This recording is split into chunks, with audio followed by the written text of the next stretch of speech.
Well, I'm joined now by political presentation consultant Davies. Graham, it was full of doom and gloom, wasn't it, this speech? What were your initial thoughts? Well, not just doom and gloom. There was hardly any light and shade at all. It was hardly public speaking.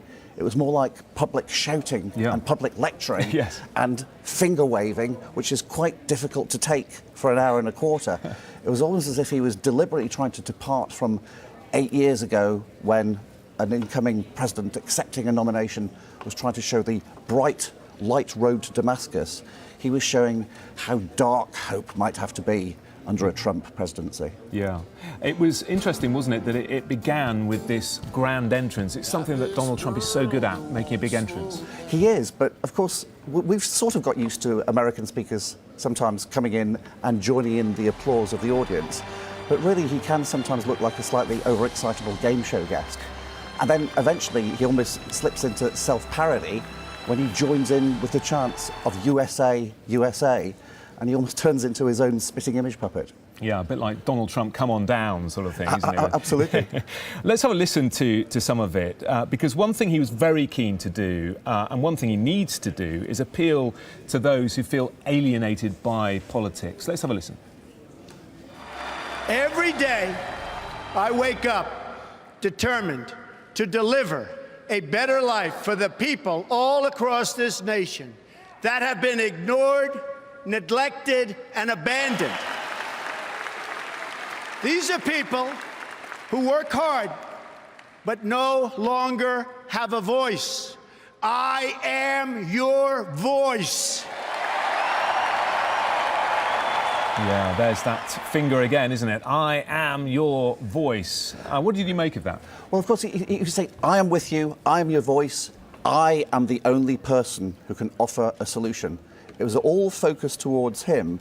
It was very much the ego has landed. Yeah, and there's that rule of threes that we all know about, isn't it, when we're giving speeches? Ignored, neglected, abandoned, pause for applause. His favourite rule of three during that speech was believe me, believe me, believe me.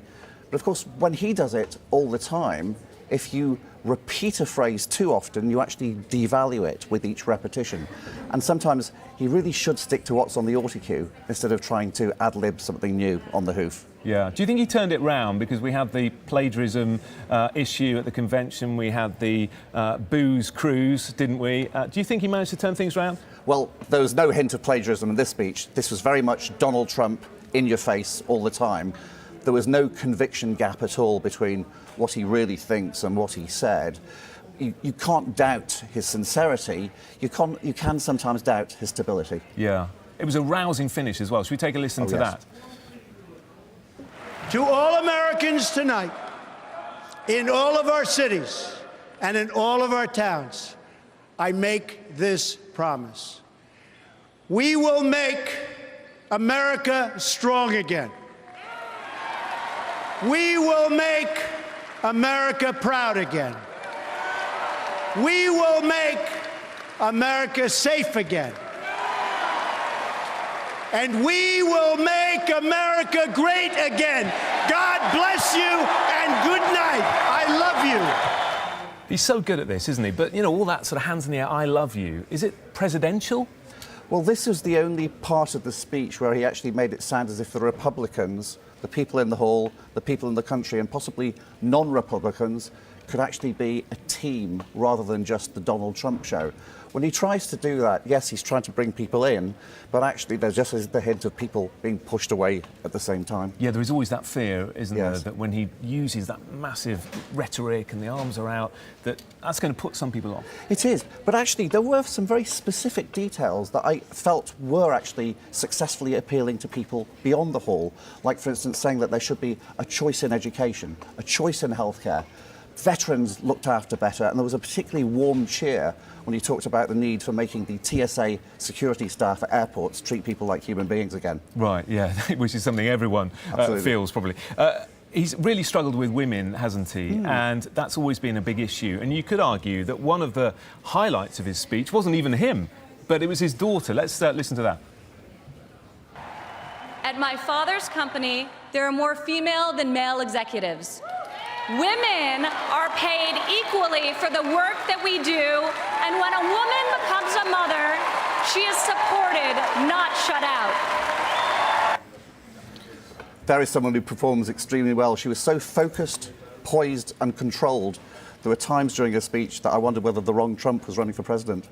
Maybe. What do you advise people in terms of obviously promoting yourself, but putting down your opponent? I mean, he was saying about Hillary Clinton that she is all about death, destruction and weakness. Is that a good thing to be doing, to putting down your opponent, or should you be beefing yourself up at this stage? Well, it's one of those sad facts that it's always easier to focus hate than it is to focus love. And I'm afraid Donald Trump's real strength is in focusing aggression, focusing combat, and focusing other people's dislike of other people. I don't think it would ever come across as being genuinely Donald Trump if he became affectionate and touchy-feely and said, let's not insult each other. Great. Well, thank you very much indeed for your insight. It's going to be a fascinating few months, and I'm sure we'll speak to you again. Cheers. Thank you.